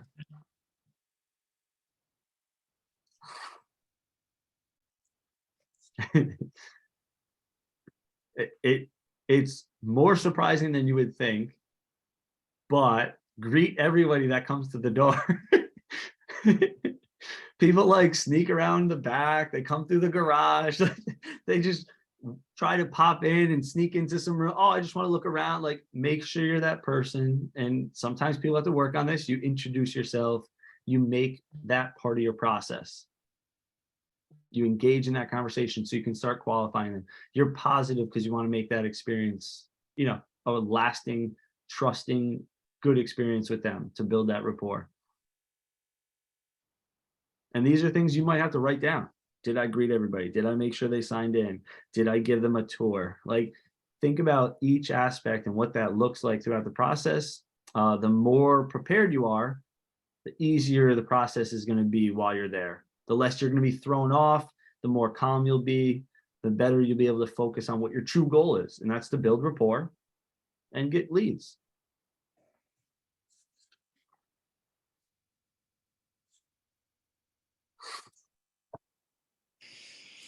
And yeah, go ahead, Meredith. Oh, no. I'm sorry. I'm good. No worries. So while you're building rapport, that might be what brought you in today. Are you looking for a home in this neighborhood, or is it this price range that brought you in? Have you looked at any other houses yet? What part of the process are you in? What do you like about this house that I can share with others? You know, now they feel like they're giving, right? People love sharing their opinion and their ideas. And then how are we providing value? So that's your team stats if it's your team's listing. That's your stats if it's your listing. It's your brokerage stats, you know, something like how much percentage of all the listings that your brokerage does. We have, you know, over 10% market share. One out of every 9 houses is sold by our brokerage. That could be a big stat that people have no idea about. And when you put it into perspective, it might, you know, mean a lot to them. It might actually bring some clarity as to, oh, I've never heard of Keller Williams. Now all of a sudden they're listing 1 out of every 9 houses. And then have something to offer the visitors, whether that's refreshments, treats, some type of value. I feel like we talked about that one. Which way we going, Aaron? I know I'm taking my time, and I'm sorry. No, I hit the wrong button and I went the wrong way. So, sign-in sheet, whether it's online or not, Command is obviously a good thing. You want to get them into your database, especially Command. If you're still using that, you should be. It's free. It's easy. Use the KW app. You can give out your link. You can even have QR codes, which I've seen a lot recently, whether the QR code is for the property statistics or property information. The QR code could be your app. The QR code could be your electronic business card. You can share a lot of things with that QR code. So don't overlook that. It could just be a sheet. My business card is a poker chip with a QR code. So this gives them electronic. I give this out to my referral partner. So definitely an option. And always ask some questions. The best way to build rapport is to ask questions. Let them speak about themselves. They love speaking about themselves. They want to share information. They want to share so that you could potentially help them. And the more you ask, the more you know, the better you can guide them. Any questions? I know I'm speeding through all this fun stuff. How do you get the code? So there's QR code generator. You can even generate QR codes through Canva if you're familiar with that. If you just Google QR code maker, I'm sure some websites will pop up. The idea is, where do you want it to go? So if you wanted to go to a form for them to fill out to sign in, that's an option. If you want them to go to just a website, it might be the website with the, you know, your website property of that property, right? So if you're hosting 123 Main Street, you go to, I don't know what your website might be, but it might be meredithspiegel.kw.com or spiegel.kw.com or one of those variations. And you send them to that so that they are logging in on your website or your app, so that that's how they're viewing the property. That's pretty cool. I don't know much about that. That's the code that you scan, right? So there's the QR code is the code you scan with your video camera or your camera on your phone. Yeah. And it sends you to Wow. a it up, it gives them all that information. There are some setup involved, but yes, you can set it up so it gives it can send them to the MLS listing. It can send them up to your website. It can send them to anywhere you really want them to send it. It's really how creative do you want to be with it? You can even set up a business card Yep. through Yeah, that mine as goes- well. Yeah, mine goes to a business card. And on that business card is my email, my other email, my website, my app, my Facebook, my Instagram. So there's a lot of things you can add on to that as well. So it doesn't just have to be one website. Pursue the most overlooked piece of any open house. Always, always. I'm on a team and I have to chase my agents to chase the leads down for the open houses. Who's following up with who? So if you host with another agent, one of the last things you might want to do is, listen, I toured these two people, you toured those two. How about we just reach out to those? If you kind of combine and all talk to everybody, you want to divvy up and make sure you guys are focused on following up with the people that you want to, or at least agreed upon, if that's part of what you're working with. You want to get them into your database, and you want to follow up with them either through text, through phone, through smart plan. What do you got, Aaron? I said there are pre-made smart plans in the library that are for open houses specifically that you don't have to do a lot of work to because they've already been done by someone else. What's his name? Has one, definitely. Baldwin. Nick Baldwin. Yep.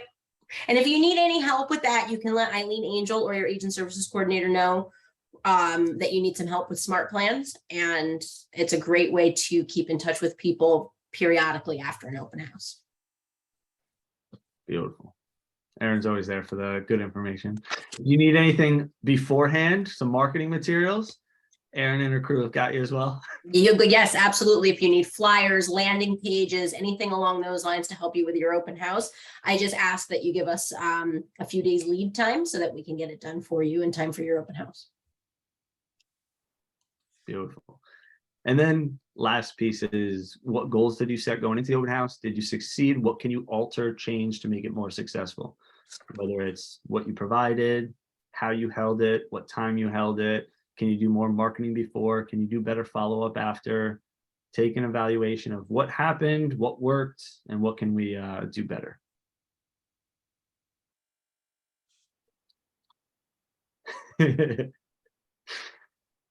So, any ahas throughout the whole session today?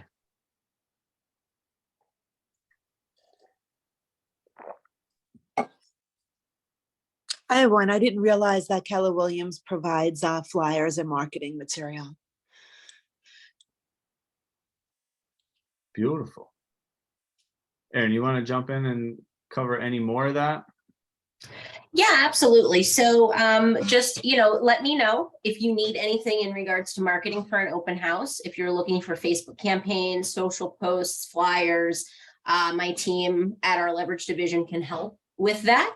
But just reach out to me and I'm happy to talk to you more one-on-one about how we can help and what we can do for you to market your business. We can even help you with the smart plan after the fact for the people that you put in your database from the open house. Thank you. Let me put it this way. If you're spending a lot of time on something and you're like, I hate doing this, or why am I spending my time on this? We probably have a service at the brokerage or through all the market centers for all of that. Why am I spending my time doing this? We probably have something for that. Outside of your top 20%, like working with clients, lead generating, lead follow-up, showing houses, listing appointments, negotiations, then yeah, we probably got something that's going to help out, save you some time so you can focus on what you want and should focus on. What And else? I just put my number in the chat. So if anybody wants to call me and do a little consultation and see how we can help, I'm happy to meet with you all one-on-one to see what your needs are for your business. If you do not have that, that is a phone number you want. Sorry, Aaron. I am super, super happy to help. What else?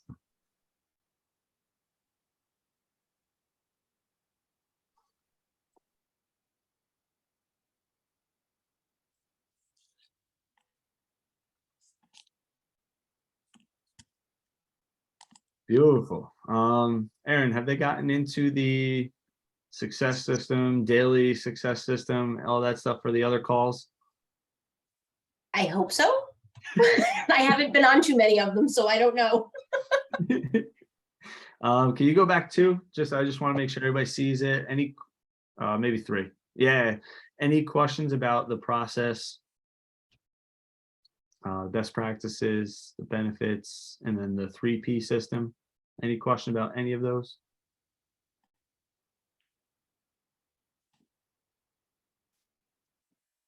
No, we've gone through a lot of them, I think. Yeah. I missed last week. The hurricane threw off my game because my kid is in Fort Myers, the other one. Is So- he okay? We do have these recorded, just so you know. Okay. So Where do- they are on where do our I get YouTube them? channel. I'll give you a link to the YouTube channel. Oh, good. That was, yeah, last, there was no concentrating for me last week. I tried and then I was like, forget it. Is Wednesday, I was everybody like, safe? yeah, he was. He spent 6 hours in the bathroom. Like, but he was okay. But I was like a nervous wreck for 12 hours. It was a rough, and knock on wood, everything turned out fine, but that was terrifying.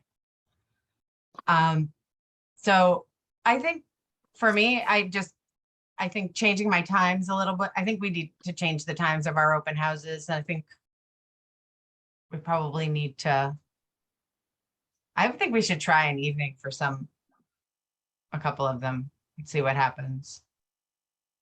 And for some people, right, it might be the trade-off question of what is the best use of my time.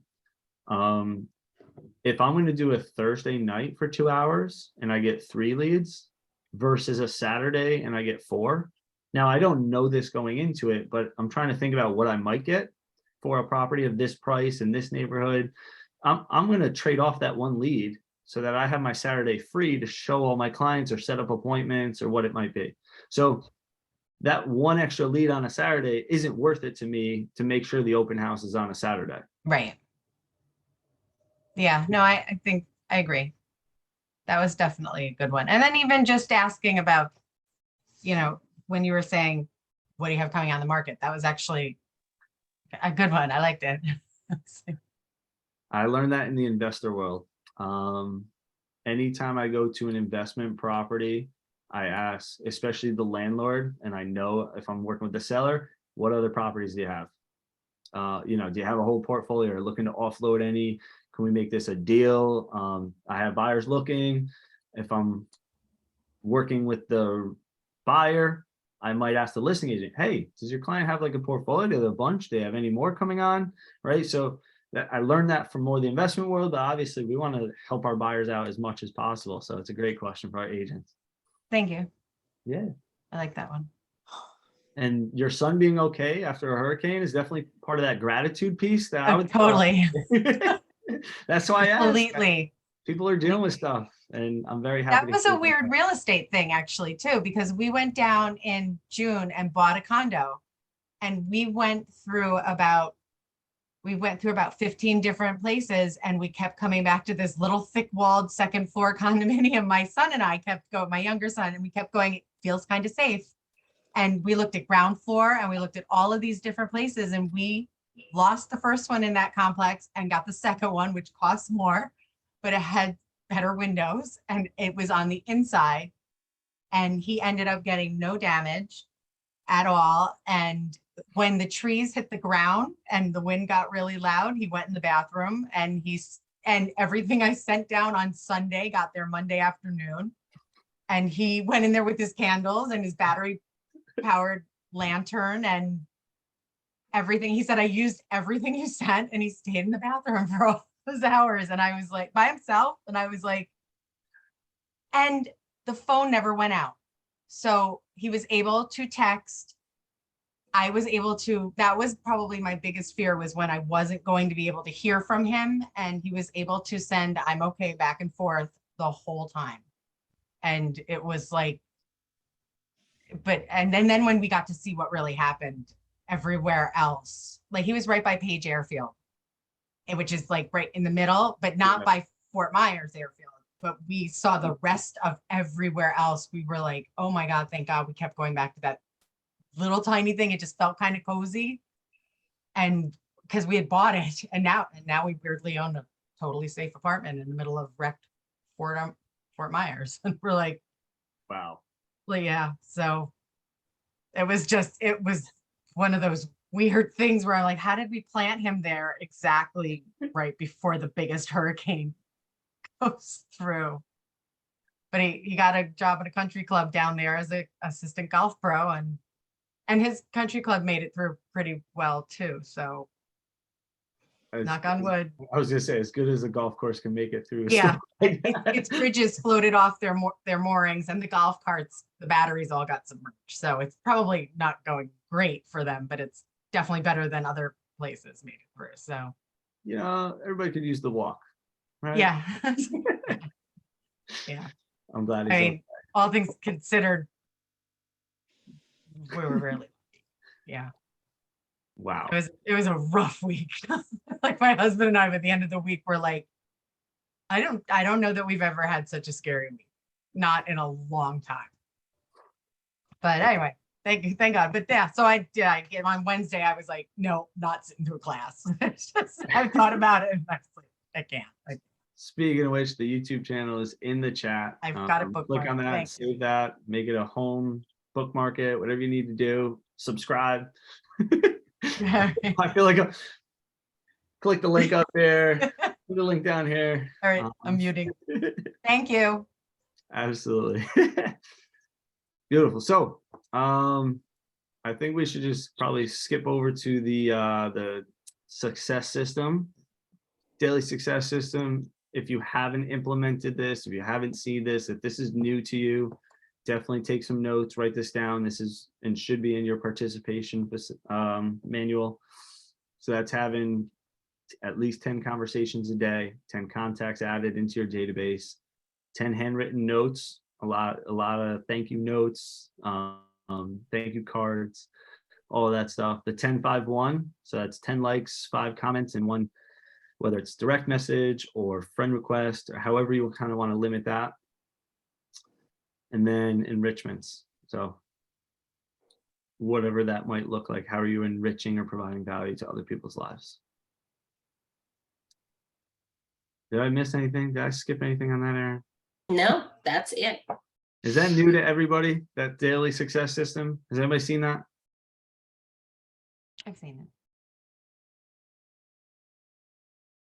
Beautiful. This is the part where I ask for feedback, or ahas, or likes, dislikes. I don't know about you guys, but I'm trying to get better in my business, which is real estate, but also coaching. So any feedback is definitely welcome.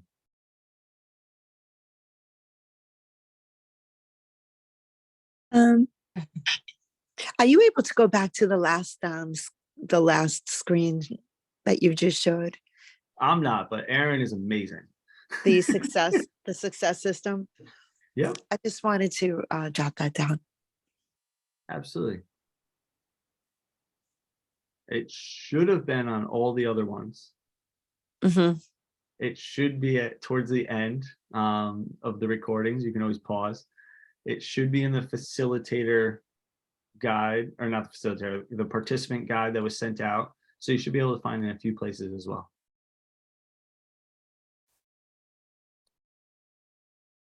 Anybody else? Too fast, too slow, too much talking? I thought it was great.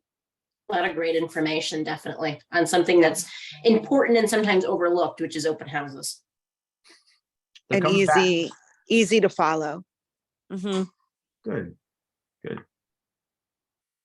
Yeah, they're definitely coming back. Agents might have too many, so reach out to those agents in your market center. They can't host too many open houses. Things that aren't selling, maybe want a second or third open house, especially after a price drop, right? So something's been on for a month or two, they price drop, the listing agent might not be able to cover it. So these are all opportunities for you guys to host and get some experience doing them. Yeah, and if you've never done one and you're unsure, shadow one with somebody else first to get an idea of how they run it, start with them, the week before, like we talked about, and see how they promote it, what they do, what their follow-up is, and just follow their whole script with it. And then you're ready to do it on your own. Beautiful. And thank you, Wendy. I appreciate it. And I saw all your stuff in the chat. I apologize I didn't touch on everything, but I appreciate your participation. And everybody who did participate today, thank you for coming. That's all I have. Anybody else? Thanks, Scott. You did a great job as usual. Thank you. Yeah, thank Always learn a you. lot. Thank you, guys. Thank you, Karen. Thank you.